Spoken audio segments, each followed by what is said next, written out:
Which is the structure of the protein. अब protein के structure में जो बेसिक आइडिया आपको पहले से है वो है primary, secondary, tertiary, quaternary structure पढ़ना है। लेकिन आखिर भाई प्रोटीन को डिवाइड करने के तो बहुत तरीके हो सकते हैं आप, लेकिन एक क्लासिफिकेशन का एक बेसिस होता है ना, तभी तो आप किसी चीज़ को क्लासीफाई कर पाएंगे। आपके हिसाब से क्लासिफिकेशन में उड़ने वाले एक जगह तो वो उड़ रहे हैं, चलने वाले एक में, तैरने वाले एक में, आप क्लासिफिकेशन का एक बेसिस होता है। यहाँ पर जो बेसिस हम यूज़ कर रहे हैं वो ये बेसिस है किस तरीके से कि जब आपका प्रोटीन बना शुरुआत, हाँ, एक अमीनो एसिड है, ये अमीनो एसिड दूसरे अमीनो एसिड से एक बॉन्ड से जुड़ा होता है। ये बॉन्ड क्या होता है, इस बॉन्ड को बोलते हैं पेप्टाइड बॉन्ड। अब ये पेप्टाइड बॉन्ड अगर और मतलब एक कुछ और अमीनो एसिड्स इस तरीके से आ जाएंगे तो ये एक स्ट्रक्चर बनाएगा, फिर ये इसके ऊपर और इसको अल्फा हेलिकल स्ट्रक्चर या बीटा प्लेटेड स्ट्रक्चर बनाने की कोशिश करेगा, और उसके बाद ये ऐसे पूरा ग्लोबुलर बन जाएगा, और ये अल्टीमेटली जो होगी फंक्शनल स्टेट होगी। तो अमीनो एसिड से लेकर के आपके फंक्शनल प्रोटीन तक की जर्नी के बीच में आपने 2-3 पॉइंट दे दिए हैं, और वहाँ पर आप उसको बोल देते हैं कि यहाँ पर ये प्राइमरी स्ट्रक्चर के नाम से जाना जाता है, यहाँ सेकेंडरी, यहाँ टर्शियरी, यहाँ क्वाटरनरी। तो ये एक हायरार्की है, एक नीचे से शुरू कर रहे हैं ऊपर तक जा रहे हैं। तो पढ़ के देख लेते हैं। प्रोटीन एज मेंशन्ड अर्लियर, जैसे कि पहले पता है हमको, क्या इज द हेटेरोपॉलीमर। हेटेरोपॉलीमर क्या होता है, हेटेरोपॉलीमर होता है कि एक हो गया आपका एलेनिन, एक हो गया फिर आपका वेलिन, फिर वेलिन के बाद आपने ले लिया आइसोल्यूसिन। ये इस तरीके से अलग अलग अमीनो एसिड जुड़ रहे हैं। लेकिन अब सेल्यूलोज की बात करते थे, सेल्यूलोज क्या था हमारा, सेल्यूलोज था हमारा होमोपॉलीमर, तो उसमें glucose glucose glucose glucose glucose के ही मॉलिक्यूल्स लगे जा रहे थे। तो ये हो गया हमारा होमोपॉलीमर, और जिसमें अलग अलग मॉलिक्यूल्स लगते हैं उसको कहा जाता है हेटेरोपॉलीमर। तो ये हो गया हमारा हेटेरोपॉलीमर। आगे देखते हैं कि containing strings of amino acid, इसमें हेटेरोपॉलीमर अलग अलग तरीके के अमीनो एसिड एक धागे में पिरोए जाते हैं। Structure of the molecule means different things in different context के। अब स्ट्रक्चर तो भाई अलग अलग कंसिडरेशन में देखिए, आप बेंजीन का एग्जांपल ले लीजिए। बेंजीन अलग अलग लोगों ने अलग अलग तरीके से उसको एक्सप्लेन करने की कोशिश की। किसी ने उसको 2D में बनाया, किसी ने उसका बोट फॉर्म बनाया, किसी ने उसका हाफ चेयर, किसी ने चेयर फॉर्म, ऐसे अलग अलग उसकी फॉर्मेशन बनी अलग अलग लोगों ने। तो structure of the molecule means different things in different context. आपका स्ट्रक्चर एक ही स्ट्रक्चर है, आप उसको 2D में ले लो, आप उसको 3D में ले लो, आप उसको एक ही प्लेन में ले सकते हो। ग्लूकोज का स्ट्रक्चर को हम एक ही प्लेन में भी स्टडी करते हैं। ये जो होता था, ये रहा आपका इस तरीके से, ये जो फिशर मॉडल होता था, ये एक ही प्लेन में स्टडी, 1D 2D 3D इस तरीके से। तो things differ in different context. Inorganic chemistry, organic chemistry के अंदर द स्ट्रक्चर इनवेरिएबली विदाउट किसी अंतर के refers to the molecular formula. अब ये NaCl तो एक ही स्ट्रक्चर होगा, MgCl का एक ही स्ट्रक्चर। ऑर्गेनिक केमिस्ट्री वाले जो लोग हैं ऑलवेज राइट 2 डायमेंशनल व्यू। अब 2 डायमेंशन बेंजीन का हम एग्जाम्पल लेते हैं, उसका 2 डायमेंशनल व्यू लिखते हैं ज़्यादातर। अब 2 डायमेंशनल व्यू में भी आप आगे बढ़ सकते हो थोड़ा, वो जो हाफ चेयर, बोट, स्क्यूड, और वो जब अलग अलग फॉर्मेशन हो जाता है। अब फिजिसिस्ट जो होते हैं वो और ज़्यादा अंदर घुस करके बात करते हैं, वो बात करते हैं 3D मॉडल की, आखिर किस तरीके से स्पेस में ओरिएंटेड है। आपको पता होना चाहिए कि एक अमीनो एसिड दूसरे अमीनो एसिड के कंटेक्स्ट में कहाँ पर रखा है, 3D स्पेस में। ओके, अब फिजिसिस्ट कॉन्जो अब the 3-dimensional view of the molecular structure which biologist describes of the protein at 4 level।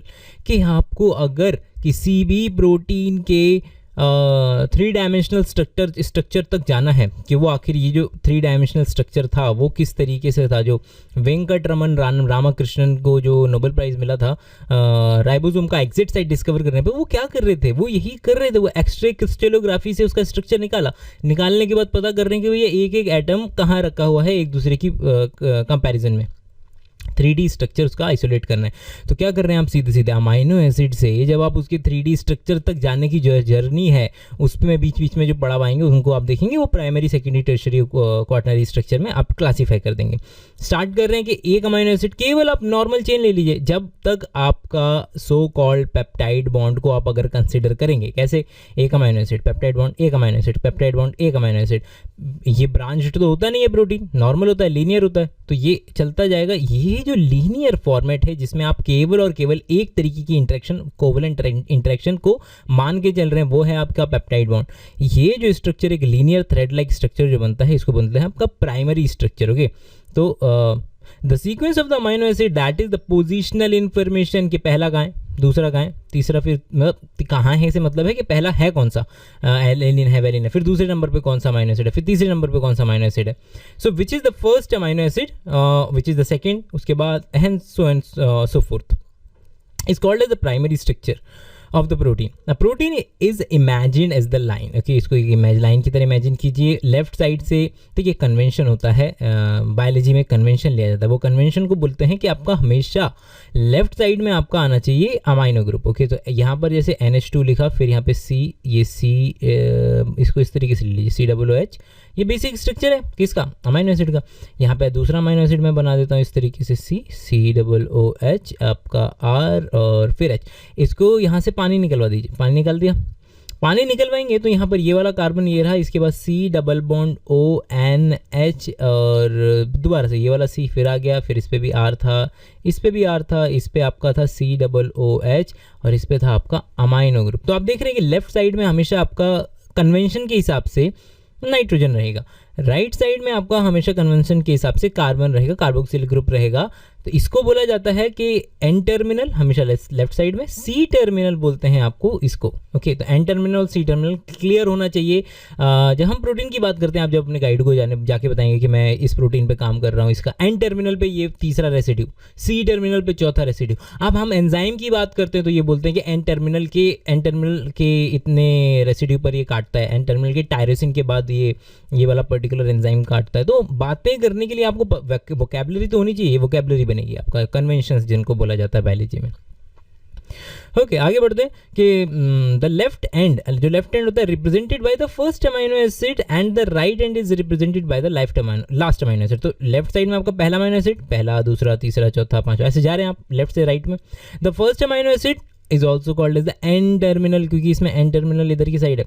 And the last amino acid has the C terminal, इसका सी टर्मिनल इधर आपको दिख सकता है. Protein thread does not exist throughout as the extended rod. किसी बांस की तरह नहीं खड़ा है वो धागा है, धागे में धागा मुड़ेगा, मूव करेगा और अलग अलग इंटरेक्शंस भी शो करेगा. The thread is folded into a form helix. अगर ये धागा किसी हेलिक्स की फॉर्म में मुड़ जाए, मतलब कि बंध जाए, एक स्प्रिंग की तरह का स्ट्रक्चर बना ले, of course only some portion of the protein thread arranged into the form of helix. Okay, obvious सी बात है कि ये पूरा प्रोटीन मान लीजिए आपका एन टर्मिनल से शुरू किया, सी टर्मिनल पे ख़त्म किया, इसने दिखा दिया कि कहाँ से कहाँ जा रहा, पूरा गुचुड़ मुचुड़ करके. और होता क्या है कि आपका आपको बीच में चीज़ें मिलेंगी. कैसी चीज़ें मिलेंगी? बीच में आपको यहाँ पर एक हेलिक्स मिल जाएगा, फिर आपको शायद हो सकता है यहाँ पर एक हेलिक्स मिल जाए. आपको हो सकता है कि यहाँ पर जब भी जा रहा था, यहाँ पर इसने एक बीटा प्लेटेड स्ट्रक्चर इस तरीके से बनाया था. ओके, तो ये दूसरा लेवल है. अब दूसरा लेवल सेकेंडरी स्ट्रक्चर को सेकेंडरी स्ट्रक्चर बोला क्यों गया? क्योंकि यहाँ पर केवल एक इंटरेक्शन. भाई पहले वाले में कौन सी इंटरेक्शन थी? Covalent bond. कौन सा? Peptide bond. ठीक है, वो पेप्टाइड बॉन्ड था, उसका जो एक धागा था उसको बोल दिया था हमने प्राइमरी स्ट्रक्चर. यहाँ पर आता है हाइड्रोजन बॉन्ड. आज क्वेश्चन आ चुका है नीट में भी कि सेकेंडरी स्ट्रक्चर के लिए जो जिम्मेदार इंटरेक्शन है वो क्या होती है, and that is hydrogen bond only. कोई और इंटरेक्शन है ही नहीं सेकेंडरी स्ट्रक्चर के लिए जिम्मेदार. अगर मैं इसका स्ट्रक्चर बनाने की कोशिश करूं कुछ इस तरीके से कि मान लीजिए ये मैंने ऐसे हेलिक्स बनाने की कोशिश की, ये हेलिक्स अपनी एक पोजीशन को मेंटेन की हुई है, ये स्प्रिंग की फॉर्म में मेंटेन्ड है. क्यों? क्योंकि इसमें इंटरेक्शंस है. किस तरीके से? यहाँ का एक मान लीजिए कि कार्बोक्सिल COO वाला वो यहाँ के नीचे वाले से नाइट्रोजन से इंटरेक्ट कर रहा है, यहाँ वाला यहाँ वाले से इंटरेक्ट कर रहा है. तो ये इसमें इस तरीके से इंटरेक्शन जब बनी तो उसने एक स्पेशल शेप लेने का सोचा. और कौन सी इंटरेक्शन है? केवल और केवल हाइड्रोजन बॉन्ड. तो ये आपका चाहे तो हेलिकल स्ट्रक्चर ले सकता है, चाहे इस तरीके से एक प्लेटेड स्ट्रक्चर आता है. हाँ, मतलब इसको थोड़ा सा और डिटेल में देखेंगे तो इस तरीके से प्लेटेड स्ट्रक्चर आ जाता है. तो ये इसको बोल देते हैं beta pleated structure. Okay, so beta pleated structure और अल्फा हेलिक्स स्ट्रक्चर ये दोनों के दोनों आते हैं सेकेंडरी स्ट्रक्चर्स में. क्यों? क्योंकि ये दोनों किससे बने हैं? केवल और केवल हाइड्रोजन बॉन्ड से. मतलब ऑब्वियसली उसमें पेप्टाइड बॉन्ड तो होना ही चाहिए. Peptide bond plus hydrogen bond is going to give you the helical structure और द अल्फा हेलिक्स और बीटा प्लेटेड. ये तो हो गया. अब कई सारे मान लीजिए आप अल्फा हेलिक्स ले लिए, कई सारे बीटा प्लेटेड स्ट्रक्चर ले लिए, थोड़ा सा लूप ले लिया, थोड़ा सा फालतू ऐसे ही थोड़ा सा अमाइनो एसिड ले लिए. जब ये सब मिलेंगी चीज़ें एक जगह इसी तरीके से आके, तो एन टर्मिनल से शुरू करके जब आप सी टर्मिनल पे ख़त्म करेंगे और इसके बीच रास्ते में कुछ अल्फा हेलिक्स, कुछ बीटा प्लेटेड, कुछ ऐसे ही इधर उधर फालतू के रेसिड्यूज, जब ये सारी चीज़ें एक जगह इकट्ठी हो जाती हैं तो इसको बोला जाता है आपका टर्शियरी स्ट्रक्चर. और टर्शियरी स्ट्रक्चर में आपके बहुत सारे कितने सारे इंटरेक्शंस हो सकते हैं. हाँ, यहाँ पर आपका डाइसल्फाइड लिंकेज बन रहा है, यहाँ पर आपका डाइपोल, यहाँ पर इलेक्ट्रोस्टैटिक, यहाँ पर और कोई और इंटरेक्शन हो रही है, बहुत अलग हाइड्रोजन बॉन्ड, अलग अलग तरह की इंटरेक्शन से आपका ये पूरा का पूरा टर्शियरी स्ट्रक्चर सामने निकल करके आता है। और यही टर्शियरी स्ट्रक्चर होता है जिसमें कि 3 डायमेंशनल स्ट्रक्चर है, एक स्पेसिफिक प्रॉपर्टी है। अगर ये पर्टिकुलर प्रोटीन आपका मान लीजिए एक ऐसा प्रोटीन है जो कि ब्लड में रहना चाहिए, है ना, हो सकता है ना कि कोई प्रोटीन है उसको मान लीजिए ब्लड में रहना है। अब ब्लड में रहना है तो उसको इस बात को मानना पड़ेगा कि उसकी जो सरफेस है ऊपर की तरफ जो उसके अमाइनो एसिड होने चाहिए वो ऐसे होने चाहिए जो कि पानी के साथ इंटरेक्ट कर सकें, तो हाइड्रोफिलिक होना चाहिए बाहर की तरफ। तो ये अलग अलग प्रॉपर्टीज हैं, आगे आके प्रोटीन वाले स्ट्रक्चर में देखेंगे। कि आगे बढ़ लेते हैं इसको फटाफट से कि this gives us the 3 dimensional view of the protein. ये आपको प्रोटीन का 3D स्ट्रक्चर दे रहा है, भाई बिल्कुल दे रहा है, हमें पता चल रहा है ये सारी जो अलग अलग तरीके के इंटरेक्शंस हैं उससे हमें पता चल रहा है कि ये एक 3D स्ट्रक्चर में रह रहा है। लेकिन आप कैसे पता लगाएंगे कि ये वाकई में 3D स्ट्रक्चर में है क्या? तो पहला जो मॉलिक्यूल था वो that was the myoglobin, not haemoglobin. Haemoglobin उसके बाद में किया था क्योंकि हीमोग्लोबिन में एक से ज़्यादा प्रोटीन चेन्स होते हैं। तो myoglobin was the first molecule जिसको कि ऐसे एक्सरे क्रिस्टेलोग्राफी से, किससे? एक्सरे क्रिस्टेलोग्राफी से आपका पता लगाया गया कि आखिर कौन सा मॉलिक्यूल एक एक एटम की पोजीशन क्या है 3D स्पेस में मायोग्लोबिन पे। उसके बाद हीमोग्लोबिन वगैरह पता लगा लिए गए थे। This gives us the 3D view of the protein. Tertiary structure is absolutely necessary for the many biological activities of the protein. और टर्शियरी स्ट्रक्चर बिल्कुल ज़रूरी है क्योंकि यही तो आपका ओवरऑल फाइनल प्रोडक्ट है, यही फाइनल प्रोडक्ट आपका जाकर के इंटरेक्शन करेगा, यही फाइनल प्रोडक्ट जाके आपका मेम्ब्रेन्स में ट्रांसपोर्टर बनाएगा, ये आपका ट्रांसक्रिप्शन फैक्टर बनाएगा, ये आपके एंजाइम्स बनाएगा, आपके स्ट्रक्चरल प्रोटीन्स बनाएगा। टर्शियरी स्ट्रक्चर वो फाइनल कह सकते हैं आपने उसकी रूपरेखा रहेगी जो जब वो उसके बाद काम पे निकलेगा। और शुरुआत की थी कहाँ से? एक अमाइनो एसिड से। अमाइनो एसिड एक दूसरे से जुड़े पेप्टाइड बॉन्ड से, पेप्टाइड बॉन्ड के बाद आया हाइड्रोजन बॉन्ड, उसने दिया उसको सेकेंडरी स्ट्रक्चर। सेकेंडरी स्ट्रक्चर के बाद कई सारी इंटरेक्शन आई, एक बड़ा सा एक गोला सा बन गया और वो पूरा स्ट्रक्चर था हमारा tertiary structure. Some protein can और like are an assembly of more than one polypeptide. जैसे ये एक एन टर्मिनल से शुरू हुआ, सी पे खत्म हुआ, एक ही था ना, एक ही तार है ना। अब यहाँ पर मैं एक से ज़्यादा ऐसे एक और तार लगा दूँ, यहाँ पर मैंने एक और लगा दिया इस तरीके से, इसके बगल में ही है, हाँ इसके बिल्कुल साइड में ही है, लेकिन ये दोनों हमेशा साथ रहते हैं। तो अब ये प्रोटीन किस तरीके का प्रोटीन होगा? ये होगा हमारा क्वाटनरी प्रोटीन। ओके, जब जहाँ पर एक से ज़्यादा चेन एक साथ में आ जाए तो उसको क्वाटनरी प्रोटीन बोलते हैं। Example haemoglobin.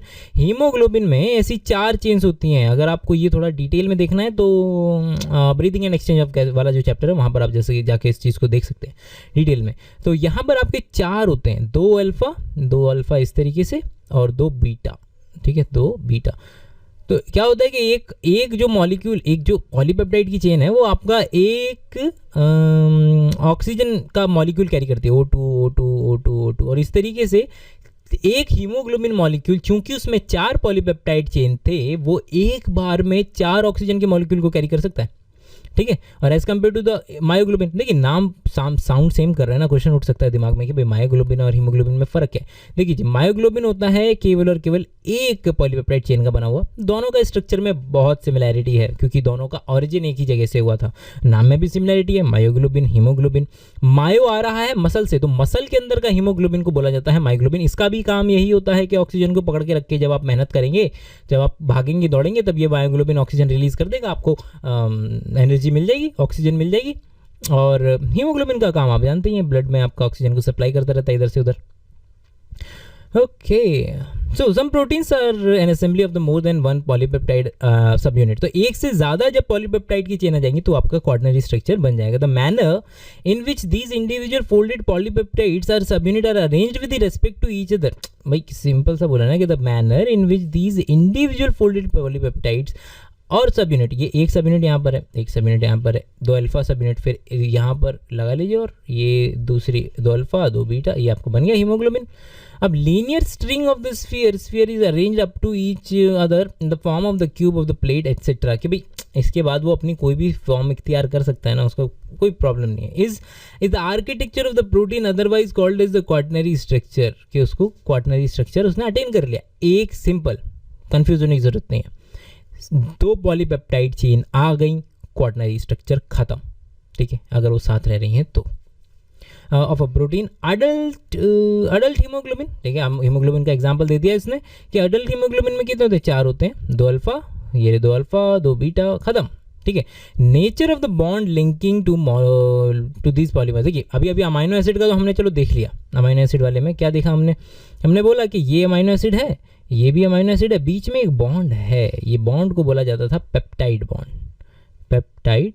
और कैसे बना था वो सो कॉल्ड, वो हमने ऊपर अभी देख चुके हैं। अब ये पेप्टाइड बॉन्ड हो चुका है। पेप्टाइड बॉन्ड की खास बात ये होती है कि भैया डिहाइड्रेशन से बन रहा है। कैसे बन रहा था भाई, एक का तो आ गया था, इस वाले कार्बन पे लगा हुआ था आपका COOH और इस वाले कार्बन पे लगा था NH2। ये रहा कार्बन, ये NH2, चलिए बना ही देते हैं पूरा R। पूरी कोशिश कीजिएगा कि इस चैप्टर में ये जो चीज़ें हैं बनाएंगे, खुद बनाएंगे, हाथों से प्रैक्टिस करेंगे तो ही पेपर में रिप्रोड्यूस कर पाएंगे।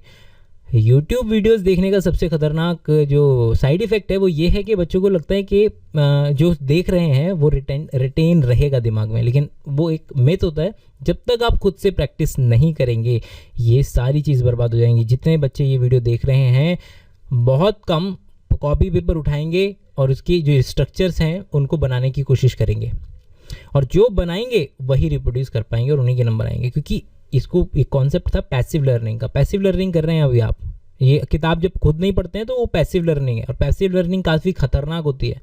आप इसको यूज़ करिए, ये जो वीडियोस हैं इनका इस्तेमाल करिए ताकि आप अच्छे से एक्टिव लर्निंग कर पाएँ। केवल और केवल इसके ऊपर डिपेंड रहेंगे तो इससे ज़्यादा डुबाएगा कोई नहीं आपको, ठीक है। ओके, सो NH2COOH ये रहा आपका, यहाँ से आप निकलवा दीजिए वाटर, तो कंडेंसेशन रिएक्शन बोल लीजिए, डिहाइड्रेशन रिएक्शन बोल लीजिए, तो ये आपका COONH ऐसे करके COONH करके आपका बन जाता है amide peptide bond so called. चलिए पेन बता दें कि in a polypeptide chain amino acids are linked by the peptide bond which is formed by the carboxyl group. ये आपका कार्बोक्सिल ग्रुप, और अमाइनो एसिड में अमाइनो ग्रुप, ये अमाइनो ग्रुप, दोनों मिल करके डिहाइड्रेशन किया। डिहाइड्रेशन के बाद आपका ये वाला बॉन्ड बन गया, खत्म। पॉलीपेप्टाइड में पॉलीसेकेराइड्स में क्या हो रहा था, पॉलीसेकेराइड्स में हो रहा था कुछ इस तरीके से कि आपने ये लिया, ये रहा आपका एक शुगर मॉलिक्यूल कुछ 6 कार्बन वाला। यहाँ पर हर कार्बन के इस पे जो कार्बन होता है उस पर OH लगा हुआ है। मान लीजिए इस वाले में यहाँ पर OH इस तरीके से लगा हुआ है। एक और मॉलिक्यूल बना देते हैं इसी तरीके का, तो ये मॉलिक्यूल हमने बना दिया। सभी कार्बन पे OH यहाँ पर भी आपको मिलेगा, तो मान लीजिए यहाँ वाले पे OH मिल गया। अब इसमें से भी निकलवा लीजिए अब पानी को, डिहाइड्रेशन रिएक्शन हो गई। तो किस तरीके से दिखेगा ये अगले स्टेप में, कुछ इस तरीके से दिखना शुरू हो जाएगा। ये O, ये इस तरीके, बोला ना बनाएंगे तो याद रहेगा, नहीं बनाएंगे तो याद नहीं रहेगा। ओके, सो ग्लाइकोसिडिक लिंकेज, ये हमारा हो गया लिंकेज। हाँ, किसका हो गया, शुगर्स का। चलिए शुगर्स को भी फटाफट से यहाँ पे पढ़ के देख लेते हैं कि पॉलीसेकेराइड्स, जो पॉलीसेकेराइड्स हैं, जिस पॉली बहुत ज़्यादा सेकेराइड शुगर्स मॉलिक्यूल जब एक साथ जुड़े होते हैं तो पॉलीसेकेराइड क्या रहते हैं। इंडिविजुअल मोनोसेकेराइड, ये आपका एक मोनोसेकेराइड है, is linked by a glycosidic bond. ये ग्लाइकोसिडिक बॉन्ड से अगले यूनिट, अगली मोनोमर से अलग अगले मोनोसेकेराइड से जुड़ा होता है, तो इसको ग्लाइकोसाइडिक बॉन्ड बोलते हैं। The bond is also formed by the dehydration, same dehydration से बॉन्ड बनता है, पानी निकल रहा है। The bond is formed bye between 2 carbon atoms of the adjacent monosaccharide के जो साथ मोनोसेकेराइड है वो रिएक्ट करेंगे आपस में। और जैसे कि यहाँ पर ब्रांचिंग नहीं हो सकती थी, शुगर में ब्रांचिंग हो जाती है। तो स्टार्च का एग्जांपल ले लीजिए। स्टार्च को डिवाइड करते हैं एमिलोज एमिलोपैक्टिन में, तो एमिलोपैक्टिन जो होता है वो ब्रांच वाला पोर्शन है, तो इस तरीके से आप याद रख सकते हैं। Okay, this bond is form between 2 carbon atom adjacent हो गया इन न्यूक्लियर। ठीक है, यहाँ पर हमारा क्या खत्म हो गया, शुगर खत्म हो गया। अब हम बात कर लेते हैं डीएनए की। डीएनए में देखिए भाई, यहाँ पर जो एनसीईआरटी में जो फिगर दी है ना, बड़ी खतरनाक सी दी है। हम कोशिश करेंगे दूसरी फिगर देख पाएँ एक बार, ताकि जिससे हमको ठीक से आइडिया लग पाए कि आखिर इंटरेक्शंस हो कौन कौन से रही हैं। यहाँ पर जो बॉन्ड हमें समझना है that is your phosphodiester bond. Okay, क्या है, फॉस्फोडाइएस्टर बॉन्ड को समझना है। ठीक है, पहले एनसीईआरटी बाद में देखेंगे, पहले इसके कॉन्सेप्ट को क्लियर कर लेते हैं। देखिए भाई, एक जो आर्म होती है उसमें बोलते हैं शुगर फॉस्फेट की, जो होती है ना बैकबोन लगी होती है। ये शुगर है, ये फॉस्फेट है, ये शुगर है, ये फॉस्फेट है, ये शुगर है, ये फॉस्फेट है। ओके, सेम इसी तरीके से आपको सामने भी बनाना पड़ेगा। ये शुगर है, ये फॉस्फेट है। शुगर फॉस्फेट की क्या होती है, बैकबोन होती है। और शुगर फॉस्फेट की जो बैकबोन होती है वो आपस में हाइड्रोजन बॉन्ड से जुड़ी होगी। किस तरीके से, क्योंकि आपका ये अगर मैं बनाऊँ तो शुगर पे आपका बने लगे होते हैं नाइट्रोजनस बेसेस। ये आपका नाइट्रोजनस बेस, ये आपका नाइट्रोजनस बेस। दूसरा कलर ले लेते हैं, ये आपका शुगर पे, ओके, नॉट फॉस्फेट पे, शुगर पे इधर पे भी लगा लीजिए। तो ये आपस में इस तरीके से हाइड्रोजन बॉन्ड से जुड़ा रहेगा, ठीक है। ये हो गया हमारा बेसिक स्ट्रक्चर डीएनए का। बात करी जा रही है यहाँ पर इस पर्टिकुलर बॉन्ड की, देखिए फॉस्फोडाइएस्टर बॉन्ड। ये जो आपका फॉस्फेट ग्रुप यहाँ पर बैठा है ना, ये जो फॉस्फेट है ये ऊपर भी आपका शुगर से बॉन्ड बना रहा है, नीचे भी शुगर से बॉन्ड बना रहा है। तो ऊपर भी एक जुड़ा होगा ये और नीचे भी जुड़ा होगा। देखिए जब ऊपर से अगर आप नीचे की तरफ देखेंगे तो भाई आप यहाँ पर भी, अगर आप यहाँ पर भी रुक जाएंगे ना, मैं आगे डिटेल में एक्सप्लेन करूंगा, मगर अगर आप इतने पे भी रुक जाएंगे तो अभी के लिए काफ़ी है। बाकी 12th में थोड़ा डिटेल में डीएनए का स्ट्रक्चर करना पड़ेगा, अभी इतना काफ़ी है। शुगर फॉस्फेट की बैकबोन, शुगर्स पे लगे हैं नाइट्रोजनस बेस पेयर, और इस तरीके से डीएनए का डबल हेलिकल स्ट्रक्चर होता है। ये रहा एक एस्टर बॉन्ड, ये रहा एक एस्टर बॉन्ड। तो ये जो बॉन्ड बन रहा है आपका, जहाँ पर ये फॉस्फेट, यहाँ पर भी एक एस्टर बॉन्ड बना रहा है, यहाँ पर भी एक एस्टर बॉन्ड बना रहा है, इसको कहा जाता है आपका फॉस्फोडाइएस्टर बॉन्ड। क्या? Phosphodiester bond. अब बात जो कर रहे हैं ना ये 3' कार्बन की, 5' कार्बन की, अब उसको देख लेते हैं, ठीक है। अब देखिए, अब मैंने क्या बोला था, मैंने बोला कि अब इतना भी समझ में आ गया, काफ़ी है। अब मैं बता रहा हूँ जो एक्स्ट्रा वाला पोर्शन है, शुगर का मैं स्ट्रक्चर बना रहा हूँ थोड़ा डिटेल में।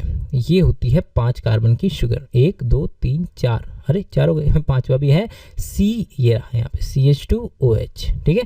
Carbon number 1, carbon number 2, carbon number 3, carbon number 4, carbon number 5। तो 1 2 3 4 5 समहाउ इनको डैश से डिफाइन किया जाता है, 1', 2', 3', 4', 5'। 3' पे आपका OH लगा हुआ है, ठीक है। ये रहा आपका फॉस्फेट पे भी आपका OH होगा। यहाँ से निकलवा दीजिए ये पानी, ठीक है। ये रहा आपका, निकल गया यहाँ से पानी, निकलवा दीजिए। तो ये बन गया आपका एक एस्टर बॉन्ड, ठीक है। नीचे की तरफ भी भैया उसके पास लगा होना चाहिए, ये ले लेते हैं हम। नीचे भी इसके पास एक OH था, और OH के साथ साथ नीचे एक और आपका शुगर मॉलिक्यूल इस तरीके से बैठा। देखें, यही तो बोला था हमने, जब फॉस्फेट ऊपर वाले से एस्टर बॉन्ड बनवाए, नीचे वाले से एस्टर बॉन्ड बनवाए, तो उसको फॉस्फोडाइएस्टर बनते हैं। ऊपर वाले का बनवा देना, और किससे बनवाया? 3rd कार्बन पे था, तो ये आपका जो 3rd कार्बन पे बात कर रहा है, 3rd कार्बन पे OH है, उससे रिएक्ट करता है एस्टर बॉन्ड बनवाने के लिए। नीचे वाले में करता है 5वें नंबर के कार्बन से, 1 2 3 4 CH2OH। तो यहाँ से भी पानी निकलवा दीजिए और बन जाएगा H2O करके, यहाँ पे भी एक एस्टर बॉन्ड बन गया। ये फॉस्फेट ने ऊपर एक एस्टर बॉन्ड बनवा दिया, नीचे एक एस्टर बॉन्ड बना दिया, फॉस्फोडाइएस्टर बॉन्ड। चलिए फटाफट से पढ़ने की कोशिश करते हैं। कह रहा है कि the bond is formed between the 2 carbon atom of the adjacent, okay खत्म नहीं, ये नहीं था, ये शुगर वाला पोर्शन है। In nucleic acid, a phosphate moiety is linked to 3' carbon of the sugar of one nucleotide, ठीक है। ये आपका एक न्यूक्लियोटाइड बन रहा था, उसके जो 3' कार्बन का OH है, उससे आपका फॉस्फेट आपके ज्वाइन कर रहा है, और नीचे वाले के 5th कार्बन पे जो OH था उससे ज्वाइन कर रहा है। तो एक 3' पे, एक 5' पे, और इस तरीके से बनता है हमारा phosphodiester bond. Okay fine. Nucleic acid exhibits a wide variety of the secondary structure. देखिए सेकेंडरी स्ट्रक्चर अलग अलग तरीके से हो सकते हैं, कि भाई आपका सिंपली जो डबल हेलिकल स्ट्रक्चर है उसको ये माना जाता है कि डबल के आपका सेकेंडरी स्ट्रक्चर है। For example, one of the secondary structure exhibit by the DNA is famous Watson Crick double helical model, so called, जो 1952 में चोरी कर करके रोजालिंड फ्रैंकलिन से, जो मतलब कि रोजालिंड फ्रैंकलिन को भी एक इसका जो श्रेय था वो मिलना चाहिए था, वो नहीं मिला था। ये सारी चीज़ें हमको 12th में पढ़नी है। तो वाटसन क्रिक का जो मॉडल है, so called double helical model, वो उसकी बारे में बात की जा रही है। This model says that the DNA exist in a double helix. देखिए लोगों को लगता है कि जो डबल हेलिक्स है ना एक ही तरीके का होता है, बहुत तरीके का होता है, A kind, B kind, G kind. Okay, the two standard of the polynucleotide are anti parallel. ये बड़ा इंपॉर्टेंट है, ये एंटी पैरेलल वाला ना, इन लोगों ने फंडा इतना बुरा तरीके से गोल किया एनसीईआरटी वालों ने, कोई आइडिया नहीं लग रहा है इस पर्टिकुलर फिगर में कि वो क्या एंटी पैरेलल नेचर की बात करना चाह रहा है। तो प्लीज़ हो सके तो इसको रेफर मत करना कहीं से भी। चलिए मैं फाइंड करके देखता हूँ एक बार। ये सो कॉल्ड आपका डबल हेलिकल डीएनए का रियल स्ट्रक्चर, मॉलिक्यूलर, बड़ा कॉम्प्लिकेटेड सा लग रहा होगा। चलिए फटाफट से इसको सिंप्लीफाई कर लेते हैं। 3 चीज़ों से बना होता है। ये आपका शुगर, ये रहा, सामने भी शुगर, ये रहा, यहाँ पर भी शुगर, ये रहा शुगर, ठीक है, ये हो गया आपका शुगर। देखिए फटाफट से देखिएगा, ये शुगर उल्टा है एज कम्पेयर टू इसके सामने, आमने सामने उल्टे शुगर होते हैं, इसलिए आपका इसको so called anti parallel nature बोला जाता है, ठीक है। शुगर हो गया, शुगर के बाद हमारे पास होते हैं फॉस्फेट, ये हो गया हमारा फॉस्फेट, ये रहा फॉस्फेट, ये रहा फॉस्फेट, ये रहा फॉस्फेट, ठीक है। देख रहे हैं आप, शुगर फॉस्फेट का बैकबोन होता है, तो शुगर फॉस्फेट का इस तरीके से बैकबोन बन जाएगा, ठीक है। शुगर फॉस्फेट के बैकबोन के बाद ये रहा आपका, ठीक है, ये एक इसने यहाँ पर एस्टर बॉन्ड बनाया है, एक यहाँ पर एस्टर बॉन्ड बनाया, तो इसको बोलते हैं फॉस्फोडाइस्टर बॉन्ड। इसके अलावा ये रहा आपका नाइट्रोजनस बेस पेयर, ये होता है नाइट्रोजनस बेस, ये है सामने वालों का नाइट्रोजनस बेस, ग्रीन वाले से नहीं, इसी से देख लेते, तो ये सामने वाले का, ठीक है, ये रहा एक नाइट्रोजनस बेस, ये वाले का नाइट्रोजनस बेस, ये रहा इस वाले का, ये रहा, ठीक है। तो इस तरीके से क्या होता है कि ये शुगर फॉस्फेट की जो बैकबोन होती है वो एक दिशा में, ऊपर की दिशा में जा रही है, दिख रहा है आपको ये तीर का निशान, इस डायरेक्शन में जा रही होती है, तो इसलिए इसका एंटी पैरेलल नेचर होता है 5' से 3', ठीक है, पकड़ के देखिए, 5' से 3', 5' से 3', ठीक है। तो ये है असली structure. Please do not bother about that thing कि जो हम एनसीईआरटी में वो मत प्लीज़ उसको याद कीजिएगा, वो है सही है बट मतलब कंफ्यूजिंग है। तो हम आ गए हैं वापस अपने नॉर्मल एनसीईआरटी पे। तो ये देखिए यहाँ पर इससे आगे बात कर रहा है कि the backbone is formed by the sugar phosphate chain. वो हम देख चुके हैं कि एक बैकबोन बनता है शुगर फॉस्फेट की वजह से, और वहाँ पर शुगर फॉस्फेट की बैकबोन के बाद आपका परपेंडिकुलर में आपके नाइट्रोजनस बेसिस इस तरीके से निकले हुए होते हैं और ये आपस में बॉन्डिंग बनाते हैं। पुराना ऊपर हम देख चुके हैं ये सारा प्रोसेस के, एडेनिन ग्वानिन क्या होता है, साइटोसिन थायमिन यूरेसिल, ये सब चीज़ें क्या होती है हम देख चुके हैं, वही चीज़ यहाँ पर रिपीट कर रहा है। बोल रहा है कि विथ TNC पर देख लेते हैं पहले क्या बोल रहा है। बोल रहा था कि A and G is on to the one strand compulsory base pair के A एडेनिन ग्वानिन अगर एक स्ट्रैंड पे है तो सामने की तरफ आपका A के साथ हो जाएगा आपका T और C के साथ हो जाएगा आपका G। ये इस तरीके से बॉन्डिंग करते हैं। ऑन द अदर स्ट्रैंड, ठीक है, सामने वाले स्ट्रैंड पे देयर आर टू, भाई सिंपल सा ये बोल रहा है कि एडेनिन बॉन्डिंग करता है T के साथ, थाइमिन के साथ, साइटोसिन बॉन्डिंग करता है ग्वानिन के साथ, बस इतना बोल रहा है। There are 2 hydrogen bonds between A and T। A और T आपस में 2 हाइड्रोजन बॉन्ड से जुड़े होते हैं, जबकि C एंड G के बीच में 3 हाइड्रोजन बॉन्ड होते हैं। तो भाई ऑब्वियस सी बात है C एंड G का इंटरेक्शन ज़्यादा स्ट्रॉन्ग है। Each strand appear into a helical staircases, ठीक है, और उसकी वजह से एक हेलिकल स्ट्रक्चर बनता है और वही हम डबल स्ट्रैंडेड हेलिकल स्ट्रक्चर के नाम से जानते हैं। सो कॉल्ड जो टिपिकल DNA बोलती है जो दिमाग में फिगर आती है वो हेलिकल वाली, वो that is because of these basis. Each step ascent into the represent by the pair of bases, base pair से वो आगे चलता है। At each step ascent the strand turn around 36 degree Celsius, ठीक है। जैसे ही ऊपर देखिए, या तो वो इस सीढ़ी की तरह भी तो हो सकता था, सीढ़ी की तरह नहीं होता है क्योंकि हर एक बेस पेयर के बाद 36 डिग्री का टर्न आता है और वो जब टर्न आता चला जाता है तो इसकी वजह से वो हेलिकल, ये इधर मुड़ेगा वो उधर मुड़ने की कोशिश करेगा, तो ये एक हेलिकल स्ट्रक्चर बनता चला जाता है। One full turn helical strand would involve 10 base pair, 10 nitrogenous base pair जैसे ही आ जाएंगे आपका पूरा एक बार 360 डिग्री, देखिए 36 × 10 is 360 degree, simple math, 360 degree पे टर्न हो जाएगा। The pitch would be 34 degree, कि भाई बीच में जो डिफरेंस होगा that is somewhere around 34 Armstrong. देखिए ये स्ट्रक्चर है DNA का, कि DNA का स्ट्रक्चर किस तरीके से होता है। आप गूगल पे खोलेंगे तो वहाँ पे आपको सारी चीज़ें दिख जाएंगी, ये कहाँ कौन से उसकी बात कर रहे हैं। हम ये भी डिस्कस कर चुके थे कि अलग अलग टाइप के DNA होते हैं, A DNA, B DNA, Z DNA। हमारे अंदर जो सबसे कॉमन है वो दैट इज़ B DNA, और ये जो फीचर्स बता रहा है कि 36 डिग्री सेल्सियस, 34 डिग्री आर्मस्ट्रॉन्ग, 10 वो, ये सारे के सारे B के हैं भाई, और भी तो होते हैं, तो इसको रटने का तो कोई फ़ायदा ही नहीं है। लेकिन क्वेश्चन आ जाता है इससे, ये 3.4 आर्मस्ट्रॉन्ग क्वेश्चन आ चुका है। ओके, तो स्ट्रक्चर है, सो कॉल्ड स्ट्रक्चर है। गूगल को लिए एक्टिव, ठीक है, पैसिव एक्टिव डिफरेंस है। तो गूगल को लिए स्ट्रक्चर देखिए, एक बार देखिए कि आखिर उसमें भाई इन दोनों के बीच की दूरी कितनी है स्ट्रैंड की, एक बार में टर्न कितना होता है, 2 बेस पेयर के बीच की दूरी कितनी होती है, ये सारी चीज़ें देख लीजिएगा एक बार। ओके अब आ चुके हैं हम अपना पोर्शन खत्म करके dynamic state of the body constituent concept of metabolism. यहाँ पर थोड़ी सी फिलोसफिकल बात करनी पड़ेगी कि भाई आखिर कि मेटाबॉलिज्म होता क्या है। As far as the reaction is as far as the definition is concern कि जो जिसकी डेफिनेशन होती है वो इस तरीके से होती है कि भाई आप कोई भी चीज़ ले लीजिए, बॉडी ले लीजिए, पूरी बॉडी के जो नंबर ऑफ रिएक्शंस हैं लिख लीजिए एक जगह, वो आपने जो लिखा है वो बॉडी का मेटाबॉलिज्म लिख दिया है। तो यही होता है, तो total sum of all the reactions in a body, और सेल के बारे में लिख सकते हैं आप, सेल के अंदर जितनी इंटरेक्शन हो रही है, जितनी रिएक्शंस हो रही हैं वो लिख दीजिए, वो सेल का मेटाबॉलिज्म हो जाएगा, है ना। तो पढ़ते हैं कि what we have learned till now that the living organism be it simple bacterial, protozoan, a plant, animal contain thousands of organic compound. हमने एक जो चीज़ अब तक जो बिल्कुल पुख्ता तरीके से पढ़ी है वो है कि जितनी भी चीज़ें हैं उनके अंदर कंपाउंड्स तो मिलेंगी, ऑर्गेनिक कंपाउंड्स तो मिलेंगी, और ये कंपाउंड जो हैं, दीज कंपाउंड्स और biomolecules are present on into the certain concentration, और ये जो चीज़ें हैं एक मात्रा में प्रेजेंट होंगी। One of the greatest discoveries ever made was the observation of these biomolecules have a turn over, मतलब कि जो आया है उसको जाना पड़ेगा। एक टर्न ओवर, एक आरबीसी की लाइफ ये 120 डेज होती है, इंसान की life somewhere around average 70 days होती है, एक सेल की ज़िंदगी इतनी होती है, डब्ल्यूबीसी 12-15 दिन जीती है, हर एक सेल की अपनी एक लाइफ है।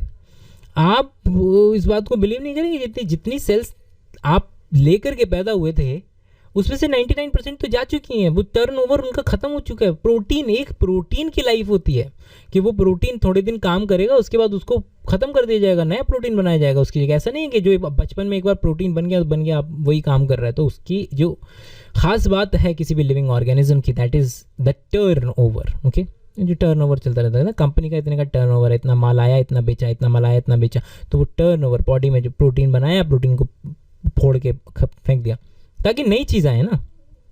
Okay, this means that they are constantly being changed into some other biomolecules and made some other biomolecule। देखिए, बॉडी बड़ी खतरनाक चीज़ है।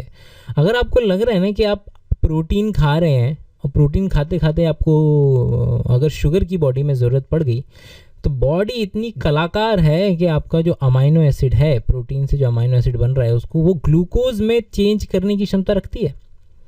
ठीक है, तो बॉडी किसी भी चीज़ को किसी में भी कन्वर्ट कर सकती है, it is a fact. Okay, कुछ भी खाइए उसको कोशिश करेगी वो कर सकती है, हमेशा नहीं करती रहेगी ऑब्वियसली, बट क्षमता ज़रूर रखती है। देखिए, एक बायोमॉलिक्यूल से दूसरे बायोमॉलिक्यूल में चेंज करना, और चेंज होगा तो रिएक्शन होगी, और वही जो total sum of reactions, that is your metabolism, isn't it. वही मेटाबॉलिज्म कहलाता है, जो जितने भी ये जो रिएक्शंस होंगी सारी की सारी। This breaking and making, okay, breaking making is through a chemical reaction की, केमिकल रिएक्शंस के थ्रू constantly occurring into the living organism, जो हमेशा चलती रहेंगी। अब ये जितनी भी रिएक्शंस हो रही हैं ये सारा का सारा मेटाबॉलिज्म कहलाता है। ठीक है, मेटाबॉलिज्म किस लिए हो रहा है? टर्नओवर के लिए। हर चीज़ का एक टाइम पीरियड रहेगा, हर एक प्रोटीन जो बना है उसका एक टाइम पीरियड डिफाइन होता है कि इतने टाइम के बाद इसको मार देंगे, इसको ख़त्म कर देंगे, नया प्रोटीन बनवाएंगे। Each of the metabolic reactions result into the transformation of more biomolecule। भाई हर एक रिएक्शन से कुछ ना कोई रिएक्टेंट होगा, कोई प्रोडक्ट होगा, एक चीज़ दूसरी चीज़ में चेंज होगी। A few example of such metabolic transformation are removal of carbon dioxide from the amino acid, that making an amino acid into the amine, and the removal of the amino acid into the nucleotide base, and hydrolysis of the glycosidic bond and into a disaccharide, etc। यहाँ पर उठाकर इसने 3-4 example दे दिए हैं। Example कुछ इस तरीके के, removal of CO2 from amino acid. भाई अमाइनो एसिड से आप कार्बन डाइऑक्साइड निकलवा दीजिए, and an amino acid into an amine, और उससे अमाइन निकलवा दीजिए। भाई इसमें क्या था स्ट्रक्चर कुछ इस तरीके से तो था, ये रहा आपका कार्बन COOH NH2 NH3+, यहाँ से NH3 निकलवा देंगे, अमाइन बन जाएगा। CO2 इधर से निकलवा देंगे, CO2 बन जाएगा। बॉडी किसी से भी कुछ भी करवा सकती है, कुछ भी एक चीज़ दूसरी चीज़ में चेंज हो सकती है। और दूसरा example, removal of amino group from the nucleotide base. भाई नाइट्रोजनस बेस पेयर ही तो बोलते हैं उनको, तो उसमें से नाइट्रोजन वाले कंपाउंड को अलग से निकलवा दीजिए। इसके अलावा hydrolysis of the glycosidic bond of the disaccharide, ये आपका खाते हैं आप लैक्टोज किस में होता है? तो दूध में होता है। दूध का लैक्टोज को ग्लूकोज प्लस गैलेक्टोज में आप चेंज करते हैं, that is also one of those examples. Okay, तो ये आपने एग्जाम्पल दिए जा रहा है इन सब चीज़ रिएक्शंस के। We can list tens and thousands of such reaction. Example चलते जाएंगे। Majority of these metabolic reactions do not occur in isolation. ऐसा नहीं है कि एक रिएक्शन यहाँ से यहाँ हो रही खत्म, एक दूसरे के ऊपर ऐसे एक रिएक्शन मतलब पूरा कोहराम मचा हुआ अंदर जो सेल होती है। Okay, we can list tens and thousands of the such example. Majority of the metabolic reactions do not occur in isolation. एक दूसरे के साथ, वो उसके साथ, तीसरा उसके साथ, पूरा मैश वर्क बना हुआ है। एक लीनियर डायरेक्शन में काम नहीं होता है सेल में। And in other word metabolites, okay, जो चीज़ होंगी जो बनेंगी वो मेटाबोलाइट्स हो गए, are converted into each other in a series of linked reactions called as the metabolic pathway. वही ग्लूकोज एक तरफ से चलता है, नीचे जाकर बन जाता है पायरुविक एसिड। क्या है भाई, रिएक्शंस हुई ना लीनियर। ये भले से लीनियर रिएक्शन है, बट इसके अंदर भी आपको भले से आपने पढ़ा नहीं है, बट ये सारी जो चीज़ें बीच में बन रही है वो कहीं और जाकर भी रिएक्शंस करती रहती हैं। ओके, तो ये हो गया आपका एक एग्जांपल कि ये जो आपने यहाँ से लेकर के यहाँ तक जो रिएक्शन करी, ग्लूकोज से लेकर पायरुविक एसिड बनाया, ये आपका ग्लाइकोलिसिस हो गया। एक पाथवे, ग्लाइकोलिसिस है मेटाबॉलिक पाथवे, इजंट इट, कि ग्लाइकोलिसिस एक मेटाबॉलिक पाथवे है। This metabolic pathway are similar to automobile traffic. मतलब कि बिल्कुल सही बात है कि ट्रैफिक से, और इंडियन ट्रैफिक से तो बहुत ज़्यादा मेल खाता है कि भाई कोई कहाँ घुस रहा है, कोई जिसको जहाँ मौका मिल रहा है अपना काम निकाल रहा है। This pathway are either linear or circular. हमारा TCA साइकिल, ये ग्लाइकोलिसिस कैसा है, लीनियर है। TCA साइकिल कैसी है, सर्कुलर है ना। तो कैसे भी हो सकता है। देर आर ट्रैफिक जंक्शंस, वहाँ ट्रैफिक जंक्शंस भी होते हैं। Flow of metabolites through the metabolic pathway are the definite rate in the direction like the automobile traffic. भाई उनका एक स्पेसिफिक डायरेक्शन होता है थेरेटिकली कि इनको इस डायरेक्शन में ग्लाइकोलिसिस में ग्लूकोज को यहाँ से यहाँ तक जाना है थेरेटिकली, मगर भाग सकता है बीच में कहीं इधर उधर भी, इंडियन ट्रैफिक की तरह। ऐसा ज़रूरी नहीं है, हार्ड बाउंड नहीं है, ठीक है। The metabolite flow called is the dynamic state of the body constituent, ठीक है। बॉडी में जो मेटाबोलाइट्स होते हैं हमेशा डायनेमिक स्टेट में रहते हैं, इधर से उधर भागते रहते हैं। ऐसा नहीं है कि जो एक बार रिएक्शन कर ली बैठे हैं बाबूजी साइड में बैठ के। What is most important is that the interlinked metabolic traffic is very smooth, कि जो एक दूसरे से भले से आपको कैओस लगेगा बट बड़ा स्मूथली चलता है। बड़े हमारी मतलब भाई इतने बिलियंस साल लग गए हमको यहाँ तक आने में, तो ऑब्वियस सी बात है कि बॉडी ने इतना तो जुगाड़ बैठा ही लिया कि हाँ ये सारी रिएक्शंस आराम से हो जाए। अब another feature of this metabolic reactions is that they every chemical reaction is catalysed reaction. आप भगवान भरोसे नहीं, although it's a bit offensive statement, आप किसी के भरोसे नहीं बैठ सकते कि रिएक्शन होगी तो वही कि भगवान को भरोसे मत बैठिए, क्या पता भगवान आपके भरोसे बैठा हो। तो कैटलाइज होती है, एंजाइम से कैटलाइज होती हैं। आपका हर एक एंजाइम, हर एक रिएक्शन का एक एंजाइम होगा। आपका ग्लाइकोलिसिस में ग्लूकोज से पायरुविक एसिड बनने तक 10 स्टेप है और 10 ही एंजाइम्स हैं, ठीक है। ये इस बात को प्रूव करता है।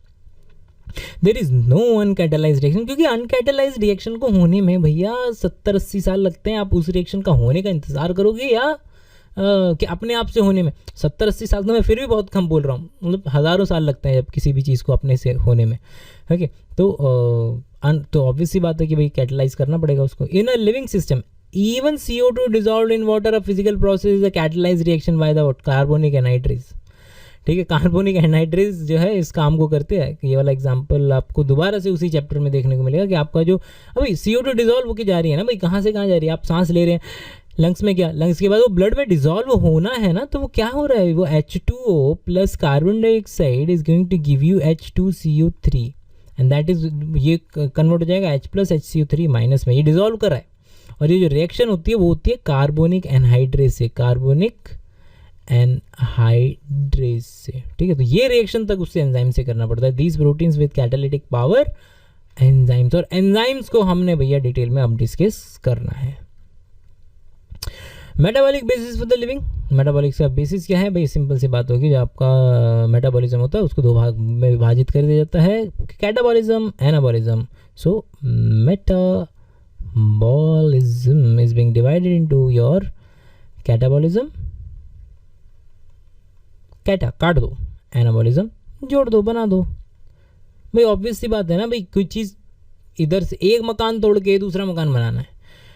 प्लांट बना हुआ है सेल्स का, आप बने हुए हो सेल्स के, तो सामने वाले का मकान तोड़ करके अपना मकान बनाना है, सिंपल सी बात है। तो आप चाहे प्लांट खा लो चाहे एनिमल खा लो, वो सब क्या है, सेल का बना हुआ है। सारे की जितने भी सेल्स हैं उसको आप तोड़ेंगे और तोड़ने के बाद आप निकाल लेंगे। तो ओके, सो कैटाबॉलिज्म आपका प्रोटीन को तोड़ दिया अमाइनो एसिड में, प्रोटीन से आपका बन गया अमाइनो एसिड, और ये अमाइनो एसिड आपने अब लिया अपनी बॉडी में और अपनी बॉडी में बना लिया अपना पसंद का प्रोटीन। ठीक है, ओके, सो देखते हैं कि metabolic pathway can lead to more complex structure, और कॉम्प्लेक्स स्ट्रक्चर की तरफ जा सकता है फ्रॉम अ सिंपलर वन। ठीक है, metabolic pathway can lead more complex structure from a simpler structure. ये भाई ज़रूरी नहीं है पहले इसी बात तो कि भाई दोनों चीज़ें होती हैं भाई। इसको कन्फ्यूज इतना हुआ बनाने की ज़रूरत नहीं है। मेटाबॉलिज्म को रिएक्शंस हैं भाई, जो ज़रूरत है वो काम किया जाएगा। आपको अमाइनो एसिड से ग्लूकोज बनाना है वो भी बना दिया जाएगा, आपका अमाइनो एसिड से प्रोटीन बनाना है वो भी बना दिया जाएगा। भले से अमाइनो एसिड से ग्लूकोज बनाना इस बड़े गंभीर हालात होंगे जब आपको खाना कई हफ्तों तक नहीं मिलेगा, तब जाकर के आपका बॉडी आपका अमाइनो एसिड से ग्लूकोज बनाने की कोशिश करेगा। लेकिन भाई नॉर्मल कंडीशन में तो प्रोटीन बनाएगा, है ना। Okay, so for example acetic acid becomes the cholesterol. Acetic acid से आपका कोलेस्ट्रॉल तक बनाया जा सकता है। मतलब बॉडी जो होता है ना, जादू की छड़ी है, कुछ भी दे दो आपका, तोड़ ताड़ के आपका अपना मर्जी, अपना जो भी चीज़ उसको चलानी है वो बना लेगा। और lead to the simple structure from the complex. देखिए ये भूल गया तो सिंपलर से कॉम्प्लेक्स बन सकते हैं, कॉम्प्लेक्स से सिंपलर बन सकते हैं। Example, glucose becomes lactic acid in our skeletal muscle. जब ऑक्सीजन की अवेलेबिलिटी नहीं होती है, आप भाग रहे होते हैं, एनर्जी की ज़रूरत होती है, तब उस कंडीशन में आपका लैक्टिक एसिड बनता है। और लैक्टिक एसिड की वजह से जो आपको सोरनेस होती है ना, जब एक दो दिन जब जिम मार के आ जाते हैं वापस, या एक दो दिन एक दौड़ मार के तीसरे दिन उठते नहीं है, और सुबह जो मस्त वाला दर्द होता है, that is because of lactic acid accumulation into the muscle. क्योंकि जब आप भाग रहे थे तो बॉडी ने पूरी जान लगा के कोशिश करी कि आज भागो, कोशिश करो भागने की, और ऑक्सीजन नहीं भी है तो कोई प्रॉब्लम नहीं है, हम लैक्टिक एसिड बनाएंगे और लैक्टिक एसिड के थ्रू जितना भी एनर्जी आ रहा है, जितना भी 2, 3, 4 ATP आ रहे हैं, वो यूज़ करके हम तुम्हें भगाएंगे। और वो लैक्टिक एसिड जब एक्यूमुलेट हो जाता है उसको दर्द का सबब बनता है। The former case is called as the biosynthetic pathway और द एनाबॉलिक पाथवे, कि भैया ये हो गया एनाबॉलिक, अमाइनो एसिड से बना दो भैया आप protein. Anabolic pathway as expected consumes energy. भाई अमीनो एसिड से आप प्रोटीन बनाएंगे तो आपका एनर्जी लगेगी बनाने में, ठीक है। तो और the latter the degradation, protein को डिग्रेड कीजिए अमीनो एसिड में, आपका कैटाबॉलिक रिएक्शंस हो गए। Anabolic pathway as expected consume energy, है ना, बनाने में एनर्जी लगेगी, तोड़ने में एनर्जी निकलेगी। Assembly of the protein, assembly, देखिए वही बोल रहा है, same example, assembly of the protein from amino acid require energy. Amino acid से प्रोटीन बनाने की कोशिश करेंगे, एनर्जी लगेगी। On to the other hand, catabolic reactions release energy. Protein से अमीनो एसिड जब बनाते हैं तो एनर्जी रिलीज होती है।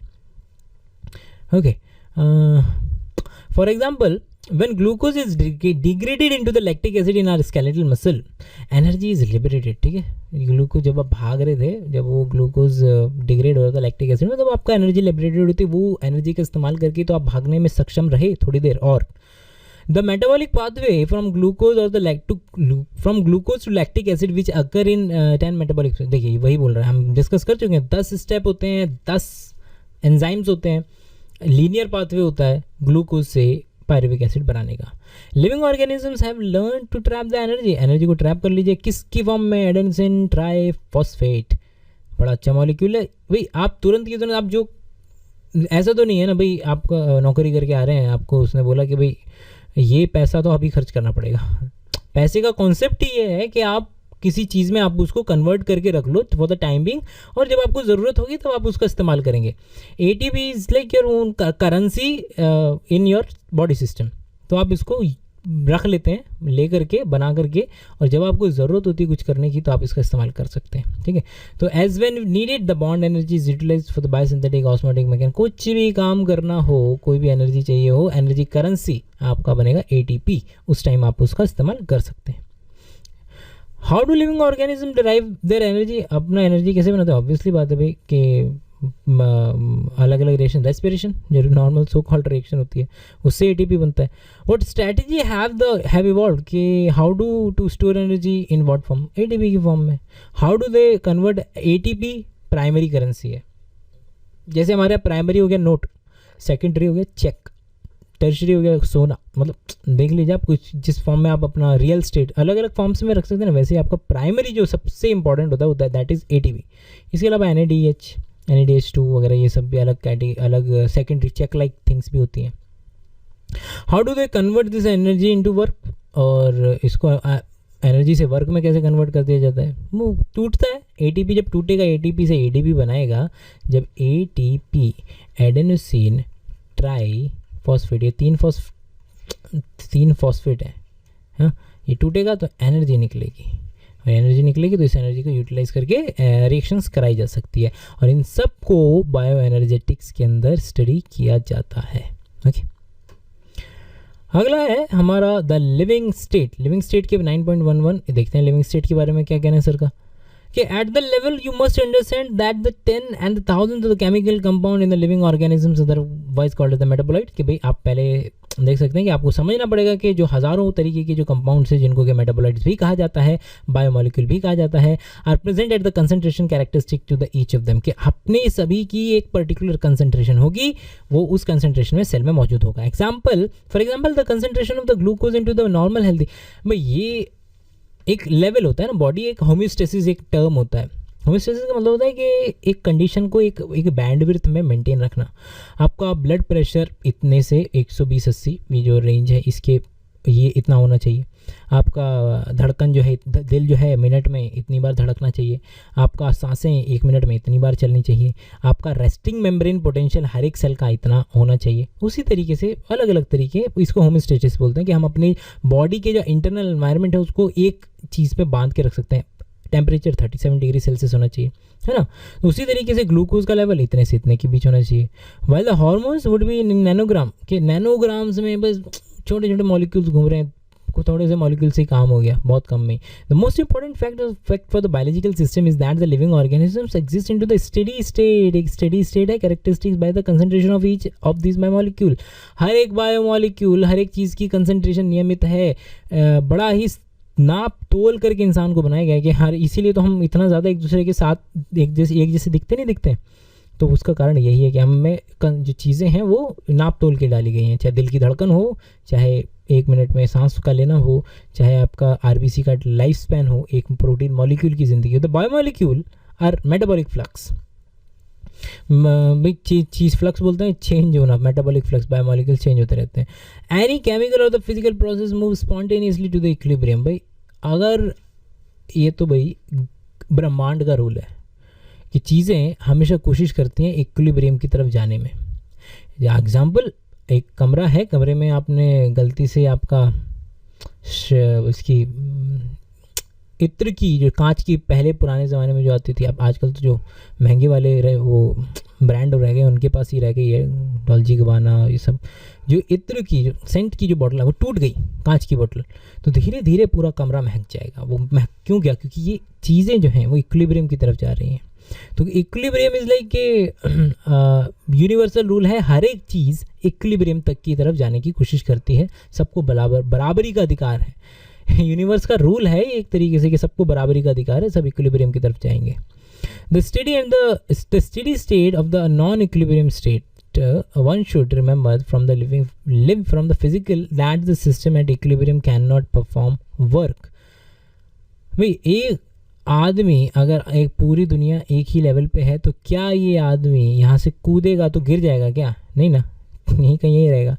तो बोल रहा है कि इक्विलिब्रियम पे कोई काम नहीं हो सकता, और सही बात है। जब ये पहाड़ी होगी, पहाड़ी पे आदमी खड़ा है, यहाँ से कूदेगा तो गिरेगा और एनर्जी की ज़रूरत नहीं पड़ेगी, इक्विलिब्रियम की तरफ जा रहा है वो। तो ये अपना हायर पोटेंशियल से लोअर पोटेंशियल की तरफ जा रहा है, कोई प्रॉब्लम वाली बात नहीं है। तो अगर चीज़ें इक्विलिब्रियम पे रहती हैं तो काम नहीं होता है। यहाँ पर भाई ज़्यादा चीज़ें हैं, कहीं पर कम चीज़ें हैं, तो ये ज़्यादा से कम की तरफ जाना जो है वो इक्विलिब्रियम कहलाता है। और अगर बराबर हो गई दोनों जगह तो क्यों जाएगा, ये वाला इधर क्यों जाएगा, वो वाला इधर क्यों जाएगा, और जाते भी हैं तो इसको डायनेमिक इक्विलिब्रियम बोल दिया जाता है। Hence the living state, भाई बोल्ड में लिख रखा है, जरा पढ़ते हैं कि hence the living state is a non-equilibrium steady state that to enable the perform work। हमारे अंदर हमेशा ये कंडीशंस बना के रखी जाती हैं ताकि नॉन इक्विलिब्रियम स्टेट अटेन रहे और आप काम करते रहें, है ना। मैंने भाई सिंपल सा एग्जांपल है, बंदे को बोलो आपको हमेशा एनर्जी प्रोड्यूस करना है, एनर्जी हर एक काम के लिए एनर्जी चाहिए तो काम करना पड़ेगा, मतलब आपको सेलुलर रेस्पिरेशन करना पड़ेगा। सेलुलर रेस्पिरेशन करना है तो सारी रिएक्शंस करनी पड़ेंगी, और सारी रिएक्शंस तभी होंगी जब वो नॉन इक्विलिब्रियम स्टेट में होंगी। थोड़ा फिलोसफिकल है बट चलेगा। लिविंग प्रोसेस, बेसिक आइडिया इस पर्टिकुलर पैराग्राफ का लिविंग स्टेट के बारे में ये कहना चाह रहा है, आइडिया नंबर 1, चीज़ें एक जगह मात्रा में उनकी कांस्टेंट रहनी चाहिए। ब्लड प्रेशर, ब्लड शुगर, सांस का धड़कन वगैरह, ये एक चीज़ एक लेवल पे मेंटेन रहना चाहिए। और कोई भी चीज़ अगर इक्विलिब्रियम में होगी तो वो आगे काम नहीं करेगी, वहीं रुक जाएगी, क्योंकि हर चीज़ इक्विलिब्रियम की तरफ तो जाना चाह रही है। अगर इक्विलिब्रियम पे पहुंच ही गई तो आगे क्यों बढ़ेगी? तो बोल रहा है कि नॉन इक्विलिब्रियम स्टिल ये मेंटेन करना बहुत ज़रूरी होता है। Living processes is a constant effort to preventing falling into equilibrium. आप इक्विलिब्रियम की तरफ गए, खत्म, उसके आगे कुछ होगा ही नहीं। अब this is achieved by energy input. अब एनर्जी लगानी पड़ेगी इस काम के लिए। Metabolism provides a mechanism to produce energy. अब मेटाबॉलिज्म की वजह से आपको एनर्जी प्रोड्यूस कर पाते हैं आप। Hence the living state and metabolism are synonymous. आप मेटाबॉलिज्म और लिविंग स्टेट को एक सिनोनिमस, एक ही तरीके से यूज़ कर सकते हैं। Without metabolism there can not be a living state. Metabolism नहीं है, इसलिए मेटाबॉलिज्म लिविंग जिंदा चीज़ों के one of the defining properties में से एक है। ओके, एंजाइम्स अगले वीडियो में शुरू करेंगे। ओके।